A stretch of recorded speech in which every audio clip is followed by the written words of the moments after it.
որպեսզի գրավի եւ Երևանը եւ Ղարաքիլիսան, մեր առաջնորդները պաշտպանություն կազմակերպեցին։ Ղարաքիլիսան պաշտպանելու պատիվը բաժին հասավ լեգենդար գեներալ Անդրանիկ Օզանյանին։ Նրան օգնության էր շտապում Թովմաս Նազարբեկյանը 8000 հոգանոց բանակով։ Թուրքերը, վստահ լինելով սեփական ուժերի վրա, բաժանեցին դեպի Ղարաքիլիսա գնացող զորքը մի մասն ուղարկելով Բաշապարան։ Զորավար դրոն եւ եզդիական հայտնի հեծելազորը Ջանգիր աղայի հրամանատարությամբ մեկնեցին Բաշապարան պաշտպանելու։ Նրանց միացավ Արամ Մանուկյանը, ով բնակչության կազմակերպման փորձ ուներ։ Բայց գլխավոր ճակատամարտը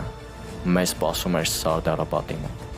Սիլիկյանը, Բեկ Փիրումյաններ եղբայրները եւ Քրիստոֆոր Արարատյանը ընդունեցին այդ ճակատամարտը։ Հետախոզությունը հայտնում էր, որ թուրքական զորքերի մի մեծ խումբ Յակուբ Փաշայի հրամանատարությամբ գրավել էր Սարդարապատ կայարանը։ Թուրքական բանակը մեզնից 2 անգամ մեծ էր։ Ես հիշում եմ այդ առավոտը։ Հիշում եմ օդի ծանրությունը, մթնոլորտում տիրող լարվածությունը։ Ես հիշում եմ թշնամուն, որ սպասում էր հարձակման սկիզբն ազդարարող եղջերափողին։ Եվ այսպես թուրքական զորքերն անցան հարձակման։ Բայց գեներալ Սիլիկյանը չցանկացավ պաշտպանվել։ Նա հակահարված տալու հրաման տվեց։ Դանիել Բեկ Փիրումյանը իր ջոկատի հետ, որի կազմում ընդգրկված էր Ղարաբաղյան հեծելազորը, հարվածեց թուրքերին։ Հեծելազորը թևից ջախջախեց թշնամու բանակը։ Թուրքերը լուրջ կորուստներ ունեցան եւ սկսեցին նահանջել։ Բայց մեր հրամանատարությունը որոշեց չհետապնդել նրանց, քանի որ թուրքերը բավականին մեծ ռեզերվ ունեին վերականգնվելու համար։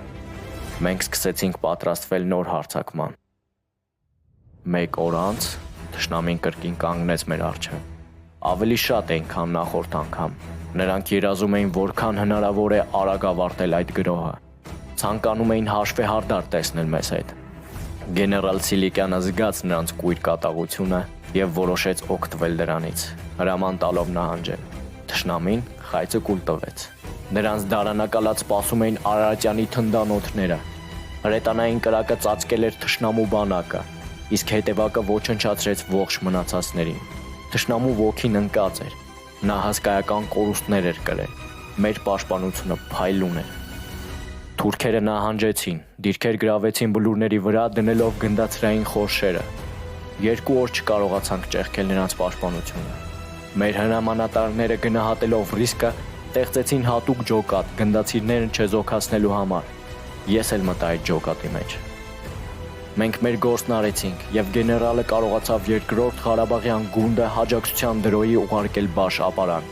որտեղից նրանք կարողացան իրենց միացյալ ուժերով դուրս մղել թշնամու բանակը։